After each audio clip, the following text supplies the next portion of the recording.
This meeting is being recorded. All right, welcome. And we are here today talking with Leroy Peters, one of our best-selling authors at Dusty Saddle. And thank you, Leroy, for coming in and meeting me. Thank you. I want to start things off. Tell us a little bit about yourself. Know that you're ex-Air Force on everything. Well, you're out of the Air Force of one way or the other. And somehow you ended up way out in Montana on things, and then now you're back in Delaware. So jumping around all over the place. Give us a little story about the Leroy Peters story. Well, I was 44 years old. I did 7.5 years in the United States Air Force. And after I got my honorable discharge, I moved to Montana to go to Montana in Bozeman, Montana on the Post 9 GI Bill. I've always been interested in Indian culture, but when I was in the military, I saw a 6-part miniseries called Into the West, which got me into, it was the first episode that got me into the fur trade. So I started reading novels about that are set in the fur trade.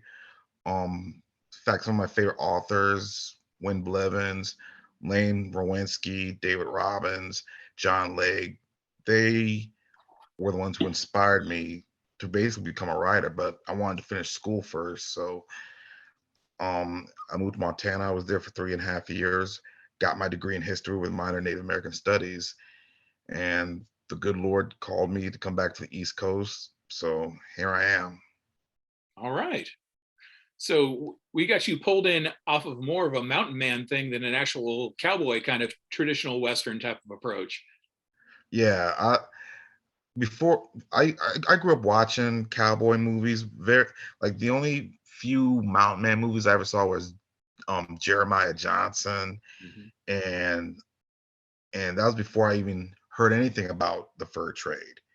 Then afterwards, I saw, and this is when I was in the military, I first saw The Mountainmen starring Charlton Heston and Brian Keith. Then I saw Across the White Missouri starring Clark Gable. And, those, like I said, that was before Into the West. Then after Into the West, I saw when, and by this time I already moved back to Delaware. Leonardo DiCaprio came out with The Revenant. Yes. I'm very familiar with, by that time I already became familiar with the story of Hugh Glass and the fur trade. So, and attacking bears and all that good stuff. Very, very impressed with your classic movie overall knowledge, though. That's always good to meet people that know old movies.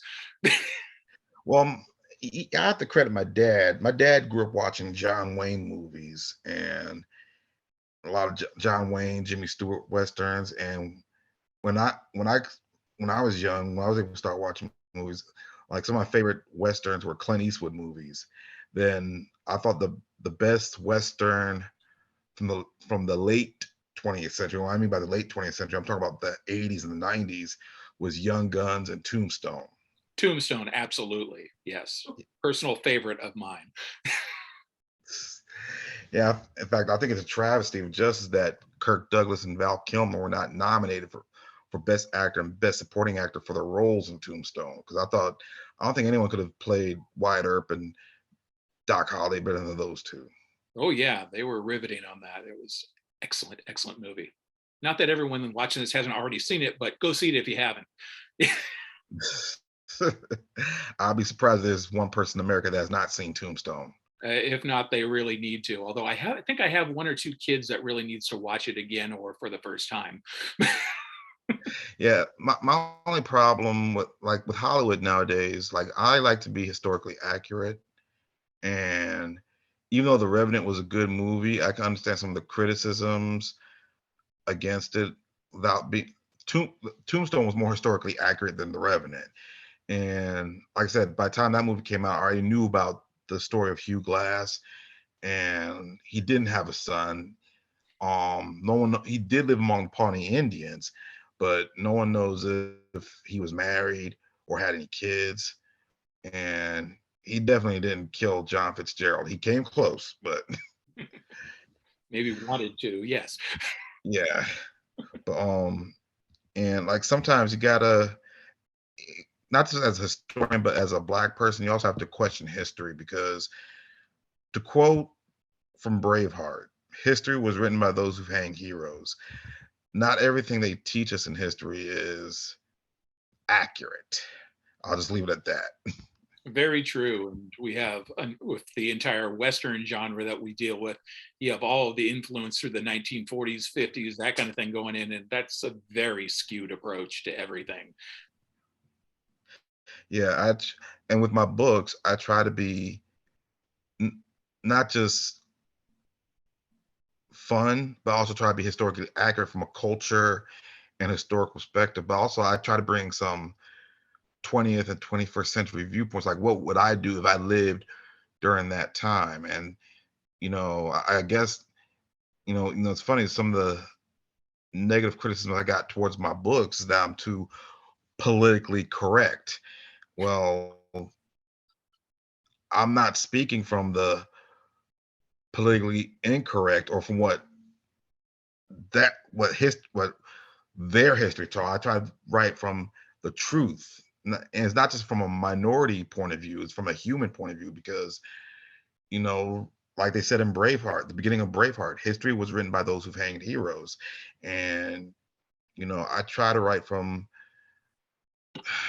not from the not I don't want to bring racism into this because even even though racism was a huge part in our American history, but it's only justice that I try to write from the native and the Black point of view when it comes, especially when it comes to the fur trade.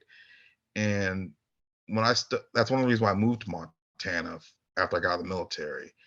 And one of the things, and this is my opinion, I could be wrong, but one of the things I learned about the fur trade is that it's probably the most peaceful times between Indians and non-Indians alike, because there weren't that many non-Indians living out west during the fur trade. Hmm. It was mostly the trappers and the traders, and they only made about, I'd say at max 2% of the population, maybe less, but from before Lewis and Clark to the late 1830s. And so they had to respect the tribes. And in my stories, I write about the trappers who you don't hear from again. Not if they're lucky enough not to get killed by hostile tribes. I write about trappers who assimilate into those tribes, who respect and honor them and, see things from their point of view. And there were trappers, even some of the most famous trappers throughout the fur trade history respected a lot of the tribes, like Joseph Walker, um, Jim Bridger, Joe Meek, and some of the minor famous trappers that not many people have heard of. John Albert, I forgot his last name, but he was from my home state of America. He's from Hagerstown, Maryland, and there was a trapper named William Craig and a Spanish trapper named Marcelino Baca, who all these guys I just named, they assimilated into the Mexican culture or to the Native American culture when the fur trade went belly up. And basically, those are the kind of trappers who I write about in my novels. Yeah. And the trappers basically set the entire range for the westward movement of the United States because they were the only ones that knew the road, the routes, and the people that they were coming in contact with. And there wasn't a, send the army first kind of a thing, send the people who actually knew what was going on.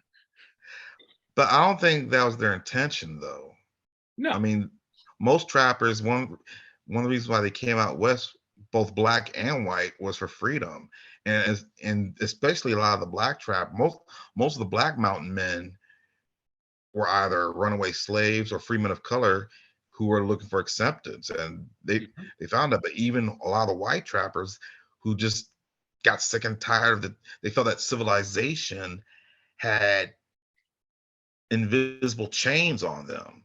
Mhm. They loved the free life that the Indians had, that the Indians lived. Was it an easy life? No, but they preferred that than to living in quote unquote civilization where those who are in power make the rules at the same time break the rules.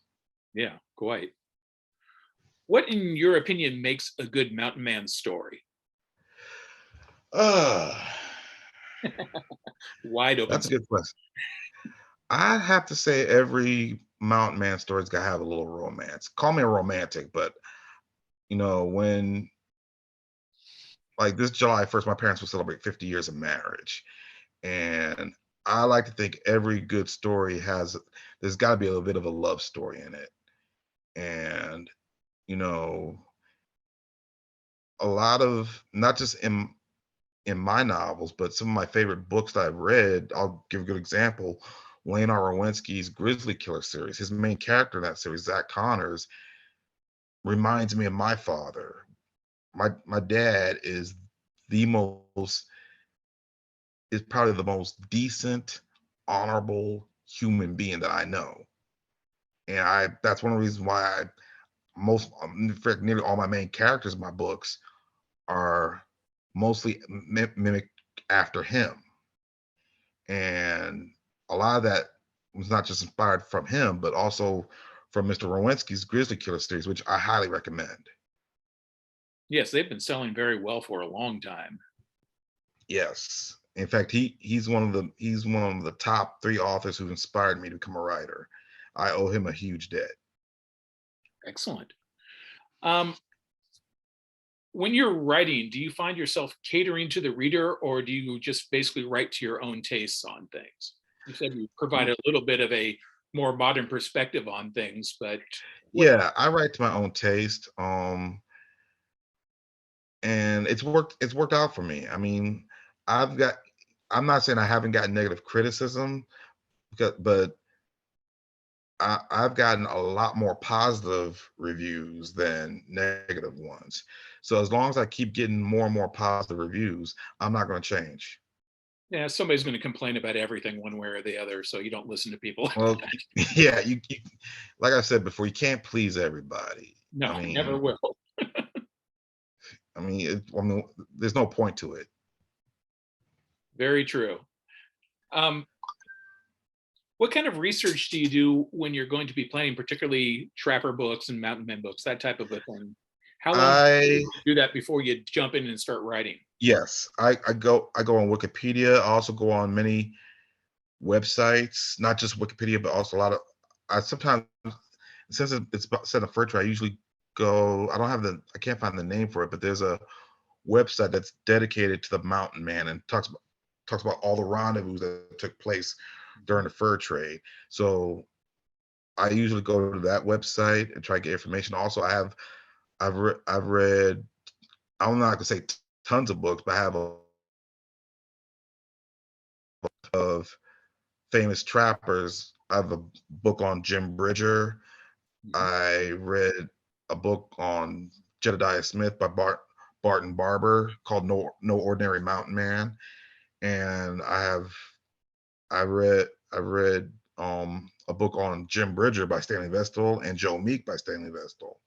So, and also I try to watch documentaries like on YouTube. The History Channel had a documentary about the Mountain Men, which was narrated by the late Pernell Whitaker. Not Pernell Roberts, I mean, sorry. Adam Cartwright from Bonanza. So I've watched that from time to time. And there's this new docuseries on INSP called Into the Wild Frontier. It just started second season, even though I don't think that's entirely accurate based off of what I've read and researched before on certain characters from the fur trade. Mhm. A lot of But them, I watched that one just for the entertainment. absolutely. It's like watching Yellowstone. You don't really try and watch it for seeing how accurate it Historical was. accuracy. I'll say this about Yellowstone. The prequels, 1983, is more historically accurate than Yellowstone was, especially when it comes to the Indian boarding schools. And that was very heartbreaking for me to watch. But Yeah, nice level of um, brutality going on there. yeah, but at least the villains, and this is what I do, because growing up I watched shows, not just particularly westerns, but I've watched shows where the good guys win and the bad guys lose.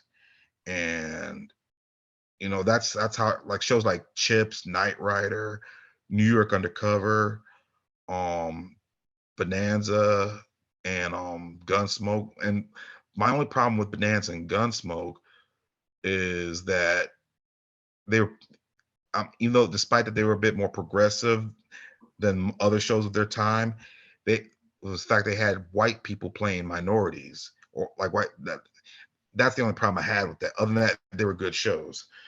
And they try to be fair, but a lot, and I guess that's why I'm not too fan of some of the shows that we've seen recently, like The Sopranos and Sons of Anarchy, which were good shows, but it's like, when did crooked cops, gangsters, and even the bad guys and the cowboys start becoming the main characters? When did that happen? Yeah, exactly. Going full anti-hero on everything. Yeah, I mean, well, even Clint Eastwood wasn't a full anti-hero. He was the good guy. So I mean, but I miss those shows. I miss those days where the good guy wins, the villain gets what's coming to them, and the good guy rides off in the sunset with the girl. Always a good ending. Yes, no question. What are some misconceptions about fur trade, mountain men, that type of thing that you would like to clear up that people typically have out there walking into it? Um, I think one misconception is that I think that the trappers were a majority of scoundrels. I don't think that was the case. Some were, and also I like to also I like to clear up one misconception about the Blackfoot Indians. Yes, they were the lords of the Northern Plains, and they hated the trappers, but they had reason to. They were no different than any other tribe.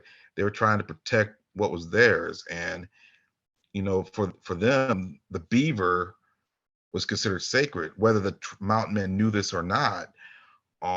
That's why the Blackfeet were so hostile to the mountain men. And it's like if someone burnt down a church. So in my novels, I try to be fair to both parties.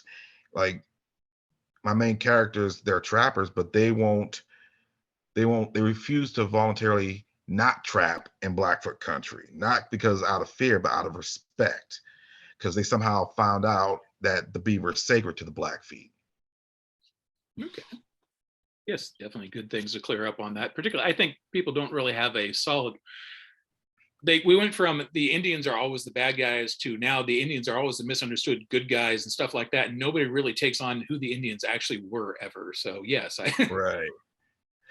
Yeah, I try to be fair to both. I'm what you considered woke, but I'm not an extremist on the left. I'm more in the middle.